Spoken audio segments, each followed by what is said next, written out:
Sometimes, the greatest love stories don't come from people.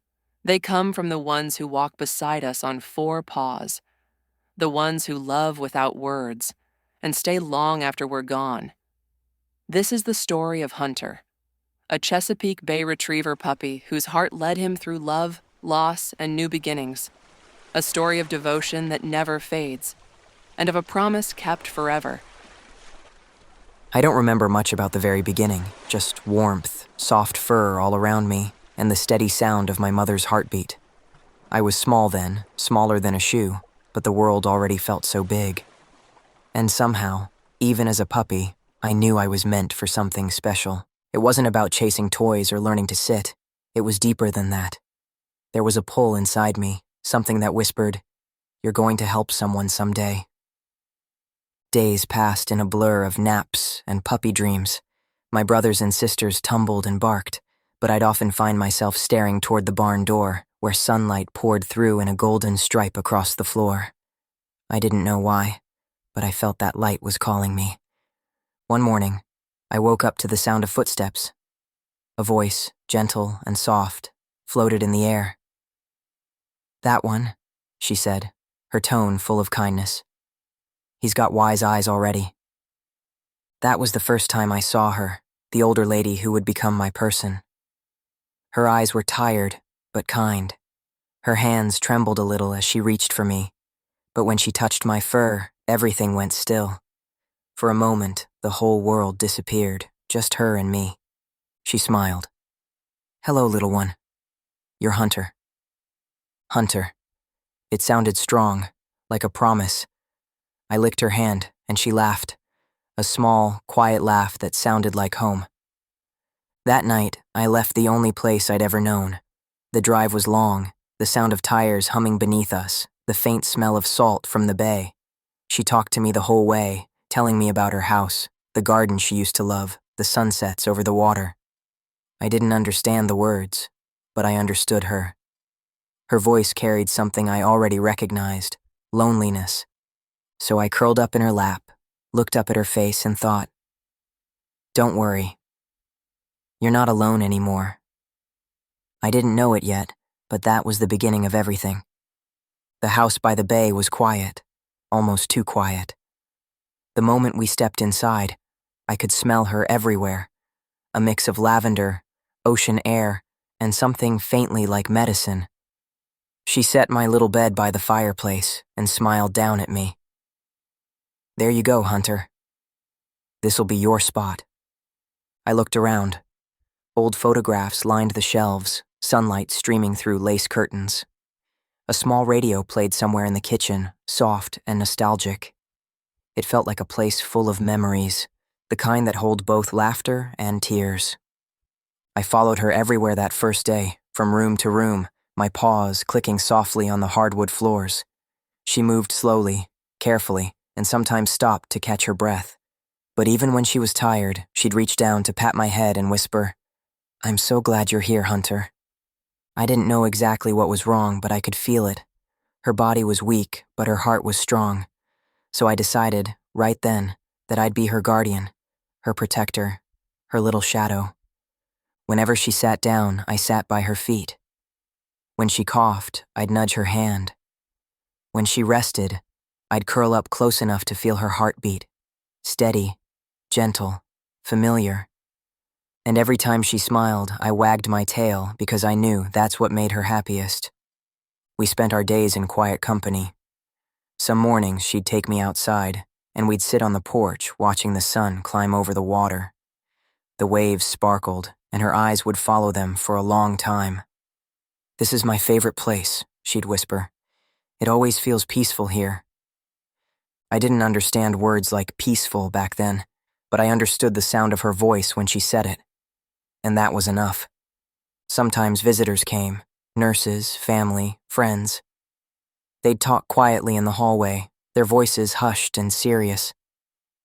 I stayed close to her side, guarding the space between us. One of them patted my head and said, "He's good for you. He keeps you company," and she smiled, tired, but full of love. "He's my angel." Angel. I didn't know what that meant, but I could tell it was something good. The days began to slow down. Some afternoons, she'd nap in her chair while I watched the light change on the walls. The shadows grew long, and I'd hear the waves roll in steady rhythm, like the world breathing along with us.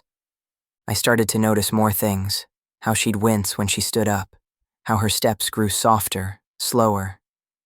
One evening, as the sun dipped behind the trees, I rested my head on her knee. She stroked my fur and whispered, "You know, Hunter, I don't have much time left." Her voice trembled, but there was no fear in it, only calm. She smiled and added softly, "That's why I'm so glad you're here. You make the days brighter." I didn't know what "not much time" meant, but I could feel the heaviness in her words. So I pressed my head against her hand and stayed like that, breathing with her, promising her without words that I wouldn't leave. In my little heart, I made a vow. If she was going to fade, she wouldn't fade alone. I'd make sure every day she had left was full of love, of warmth, of light. Even if I didn't understand everything, I knew how to love. And maybe that was all she needed. Time passed in a soft blur of love and silence. Some days she was too tired to move, so I'd lie by her feet while she slept. I'd watch her chest rise and fall and feel safe, knowing she was still here. Other days, she'd find the strength to sit outside with me, a blanket wrapped around her shoulders. We'd watch the birds fly over the bay, and she'd talk quietly, mostly to herself. "If I could come back as anything," she once said, "I think I'd want to be a dog. Someone's dog. Loved the way you love me, Hunter." I leaned into her then, and she smiled. When the days grew shorter and the air colder, I began to understand that the time I'd feared was close. She slept more, ate less, and her hands grew cold even when the fire was burning.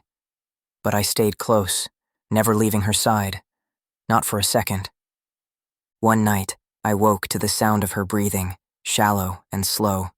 I lifted my head, crawled closer, and placed my paw gently on her arm. Her eyes opened, and she looked at me with a tired smile. "Good boy," she whispered. "You kept your promise." And then she was gone. I didn't understand at first. I nudged her hand, whined softly, waited for her to wake up. But she didn't. The house felt still, like the world had stopped breathing. I curled up beside her one last time, pressed my head to her heart, and listened to the silence. When people came the next morning, they found me there. I didn't move until someone gently lifted me away. They spoke in quiet voices, wrapped her in a soft blanket, and carried her outside. For days after, I wandered the house, searching for her. Her scent still lingered in every corner, and I lay by her chair waiting for her to return. But she didn't. And slowly, I began to understand that she wasn't coming back. Her daughter came often after that. She would sit with me on the floor, run her hands through my fur, and talk in the same soft voice her mother used to. "It's okay, boy. I'll be living here with you now."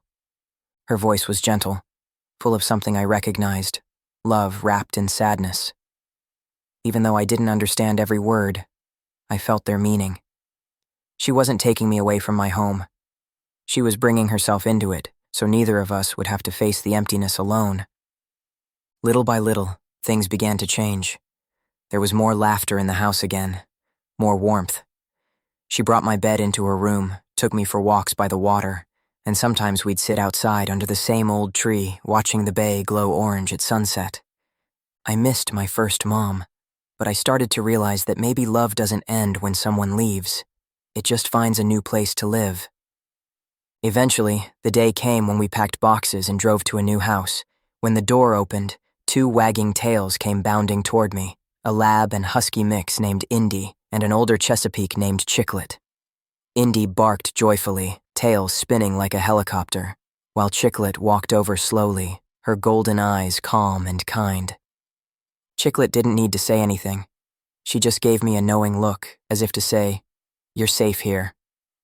Life with them was full of new adventures. Indy was wild and funny, always racing around the yard, barking at birds, splashing through puddles. Chiclet was the wise one, patient and gentle, showing me the ropes, how to greet the mailman, how to wait politely for treats, and how to listen when Mom spoke softly, because that's when love hides in her voice. Our new mom made sure each of us felt loved.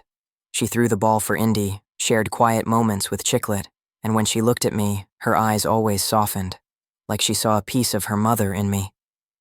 One afternoon, she took us to the bay.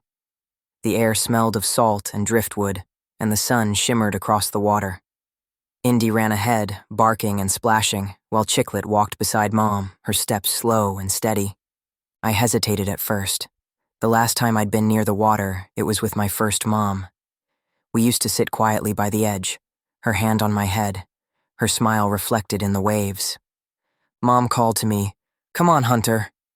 Let's see that Chessie spirit."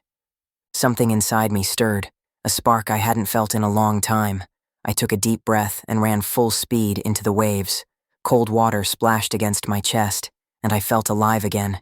Indy barked beside me, Chiclet waded in gracefully, and Mom laughed, clapping her hands.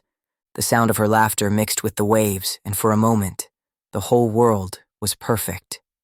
I could almost hear my first mom's voice in the wind saying, "That's my boy." Over time, I found joy again. We went on adventures, long walks, road trips, lazy afternoons in the yard. Indy's energy kept us all moving, Chiclet's calm kept us grounded, and Mom's love tied it all together. Sometimes at night, I'd dream of my first mom. She'd be sitting by the water, smiling, her hand reaching out to me. But when I woke, I wasn't sad, because I knew she was still part of me. Her love hadn't gone anywhere. It had simply passed through me to the daughter who now cared for me just as deeply. Now, every morning when the sun rises over the bay, I sit by the window and watch the light stretch across the water.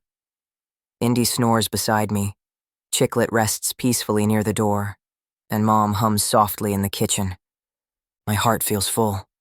I kept my promise. I loved her until her last breath, and then I kept on loving, for her, through her, beyond her. Some say dogs come into your life for a reason. I think that's true. I came to help someone find peace at the end of her story, and in doing that, I found the beginning of mine. Because love doesn't end when someone leaves. It just finds a new home and keeps wagging its tail. Follow my adventures with Indy and Chiclet to see where love and wagging tails lead next. Love doesn't end when someone leaves. It just finds a new place to live. And every sunrise, every wag, every moment of joy is proof that love keeps going. Thanks for listening to my story. If it touched your heart, come along on the next adventure. Because around here, the love and the tail wags never stop.